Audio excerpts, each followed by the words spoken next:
The realm of undeath, where the dead walk among the living, until the living don't walk at all. A place of zombies, skeletons, of ghosts, haunted by their own past and deeds, of profound sorrow and loss. A place that perhaps envies and despises the living, and a place that stands defiant against the very laws of this world. There are many ways to create, run and interpret an undead kingdom, aka a nation of the undead, who returned at least in body, if not in mind, to this world. And today, we will take a look at the most important things that, at least in my own opinion, every undead kingdom needs to have, in order to be depicted in a somewhat realistic manner, in order to make the whole fantasy place filled with unlife feel nonetheless like an actual nation, filled with its own issue and with its very own problems going on. And the first is something that everyone needs, something that drives and compels them forward. Simply speaking, why are the undead even undead? What keeps them in unlife? How does the undead kingdom create or just invite more of them? And what needs to be done for it? So just as humans need food and drink, a certain range of temperatures, protection from the elements, sleep and the ability to procreate and raise kids, if the nation is to ever endure, any realistic undead kingdom needs to do what it takes to, well, stay undead. Meaning that the fantasy world needs to sort out how the undead work in the first place, what mechanics are behind it, in order for the dead to rise again. Because just as food is a major concern for any human kingdom, whatever animates the undead should be a major concern for them as well. I know what you're thinking. Studio Madhouse animated Overlord. Jokes aside. Perhaps the undead are animated by certain spells and rituals. They might even represent a wound, a small wound each, in the reality of this world. Something that tore open the maelstrom of magic, swirling between the many worlds. And it is this very magic that would fuel them. In this case, the undead would be weak against anything that would block out magic. Runes of sealing, magic that cleanses and, for lack of a better term, sucks out the magic from the surrounding area, or any of these effects. And things similar to this would be anathema to the undead kingdom. There would of course be laws against teaching or using cleansing magic or magic sealing or anything that would reduce the influx of magic into the undead bodies. So perhaps, just as Singapore has found a rather effective way to avoid being flooded with certain Walter White related products, despite the city-state being a major trading hub and an economic center in Asia, sentencing anyone to death who would seek to mend the rift between worlds would not only be the laws of the undead kingdom, but also an effective way to expand the numbers of the own undead. Of course, there could also be other ways for the undead to sustain themselves. For example, the undead might not stray far away from the necromancers who reanimated them, because they might represent this very wound in the world, or they might just be dependent on their mana, and they would sort of act as conduits for the very magic that keeps them going. And perhaps this is also what keeps these undead loyal. Maybe there needs to be a certain ritual in place to keep the magic rift open. In that case, anyone capable of conducting it, and any items required for it, would be in high demand, and therefore any trade would be focused on acquiring these things, could they not be produced domestically. And if they could be produced domestically, if perhaps every single undead being, every ghost, every spirit, needs a crystal with stored magical energy in its general proximity at least one time a day to recharge their bodies, then this will be the very thing that a good chunk of the economic production would be focused around, just as the majority of the labor force in the medieval time of our own world was focused around farming and making sure that the people can feed themselves. It would be the equivalent to food, and of course, whoever controls things, living or undead, that can produce it, would have a certain amount of political power, just like powerful barons, counts and lords that had fertile land and peasants on them, would be powerful in our own medieval period. Aside from food, the basic abilities of the undead also need to be accounted for. If the undead don't need food or drink, if they don't tire because there's nothing biological driving them forward, if they don't get sick and can't shrug off injuries or even heal any damage to them by simply recharging their magical energies, then these undead would also be a fantastic economic and productive force.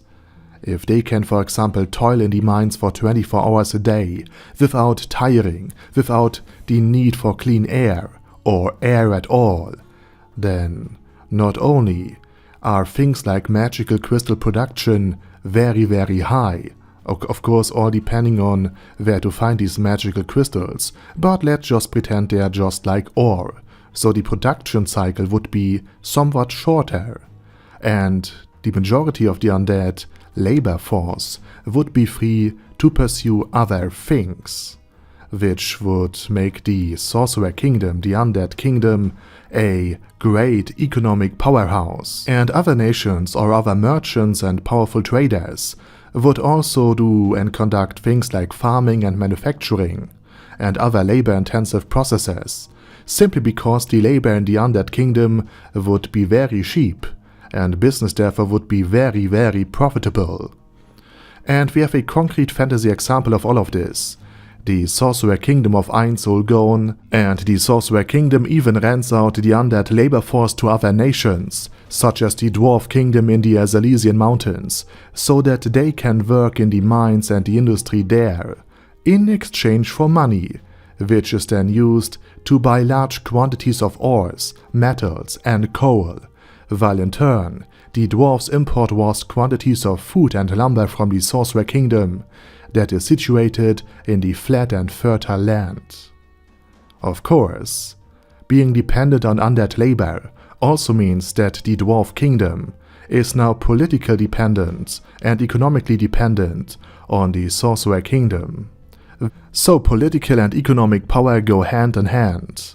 And the dwarves are also coming into the undead realm for work, because while skeletons are tireless workers, they are not smart and need to be instructed to do even basic manual labor. So supervisors are in high demand in this realm. Naturally, at this point it also needs to be worked out what kind of agency these undead have. Are they simple undead mindless drones that are able to be commanded at will by their creators?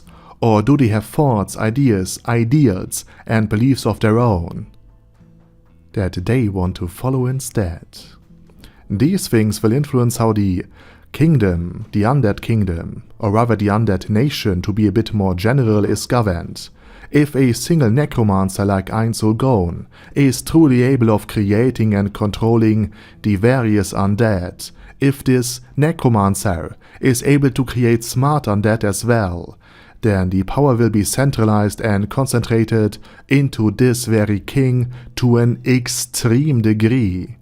Unthinkable, even in most autocracies and kingdoms of our own day and age, simply because this necromancer would have an ever-loyal army, an ever-loyal workforce, and an ever-loyal force of officials, of state servants, to actually run the kingdom. And therefore, he doesn't need to ensure the loyalty of his ministers and of the various guilds. He doesn't need to rely on vassals to govern faraway lands for him, because his very own ever-loyal undead generals, undead administrators, can do that for him.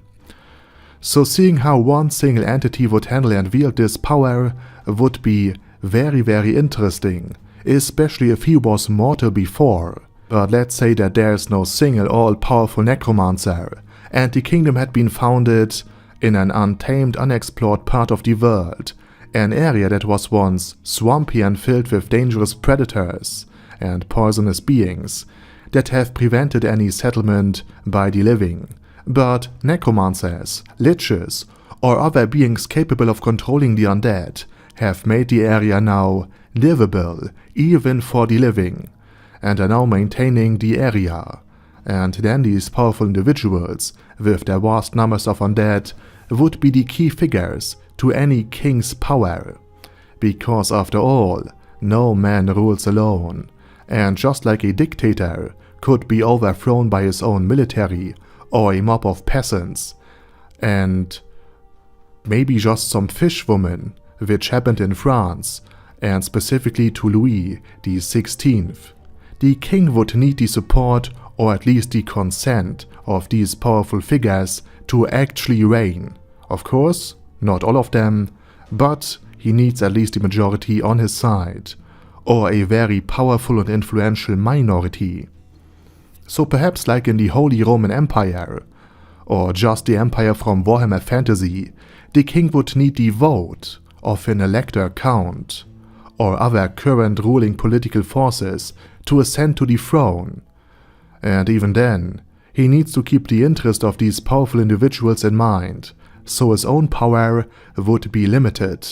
Of course, there could also be if many necromancers of more or less equal strength would administrate and produce a huge chunk of the undead labor force, also a constitutional monarchy, where the parliament has a great chunk of power, and the king needs to contend with them. There could of course be various kings and lords that still enjoy political power and privileges, be it out of tradition or their own number of undead, so the general structure and the political institutions of this particular Undead Kingdom's version could look like somewhat like the British Empire or the Second German Reich, and then perhaps the necromancers who founded the kingdom got rid of the king, or they never had one in the first place, and their political power is tied to the land that they own, or the number of the undead they possess, which would be closer in nature to the young United States of America, where voting rights were tied to land ownership, among other things. And since at least presumably parts of the actually sentient beings, the necromancers, liches, and other figures who control the undead, would also be undead themselves, and therefore immortal, each of them has the potential to become a very wise statesman and politician with centuries if not millennia of lived experience. Of course, not everyone learns from experience, and their own or even others' mistake, or they did not learn at all. So not everybody would be wise or smart or capable, but at the very least, the ones that are smart, capable and wise could live forever, and therefore become ever wiser, ever smarter, and ever more experienced. And then of course the question is, if this Undead Kingdom is so economically productive, why does it not take over more land and areas of interest? Well, perhaps it does. Even the act of waging war could be a very productive thing for any Undead Kingdom, because it produces more corpses that then could be reanimated. And perhaps the necromancers are not interested in land and food, but in magical research and knowledge, and just buy scrolls, pay teachers, or found schools and academies with their wealth. Or there needs to be a certain amount of mana present for an undead army to march effectively, because otherwise the supply lines are not secure, because they would need too much gemstones filled with magic or some other means of resupply. So the undead host can't just roll over every other nation, but needs to store enough mana crystals to ensure that the undead stay undead. Then of course the surrounding nations might have learned how to effectively dispel whatever keeps the undead alive, for solely relying on the undead would make any undead army very weak to whatever the undead are weak to, and we have a concrete example for all of this in Warhammer Fantasy, where the undead host of the vampire lord and self-proclaimed emperor, Manfred von Karstein, marched his undead in the dead of winter, and the villagers and peasants who fled in panic from this undead host would freeze to death and then join it. So Manfred was very quickly approaching the empire's capital of Altdorf, without much in the way of resistance. But his army was defeated or rather dispelled, by a single unbinding spell that destroyed the undead. After that, Manfred von Karschen was hunted down and defeated. So any undead nation needs some sort of protection against this one glaring weak spot, perhaps by using its strong economy to hire mortal mercenaries. For example, even Manfred and the other von Karsteins had the Drakenhof Guard, mortal men defending their undead and ageless lord, and they were quite akin to the Swiss Papal Guards, or the Scotsmen that protected the French monarchy. So employing human mercenaries or just settling humans and other sentient beings in the territory of the Undead Kingdom would be a very effective way to account for these weaknesses. And of course, the humans, elves and orcs could also do all of the labor the undead can't or won't do. And of course, depending on the economic influence, this undead nation could also be simply more subtle in wielding power. It could finance the rivals of its own rivals, or simply just support both sides in a very bloody conflict with gold, so that many experienced soldiers, or rather many soldier corpses are produced, which then could be bought either openly or just smuggled out of the nation, in order to increase the number of undead within the Undead Kingdom. Because this undead nation without any births going on needs another way to expand or at least replenish the undead numbers.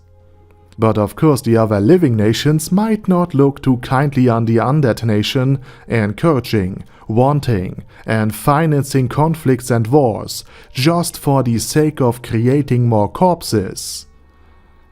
And if the religion of, let's say, an elf kingdom or a nearby theocracy demands the undead to be purged because they are an impure form of existence that simply needs to be destroyed, with litanies and prayers, or with just the good old fireball spell, then these ideologic conflicts also needs to be taken into account by the Undead Kingdom and the world at large.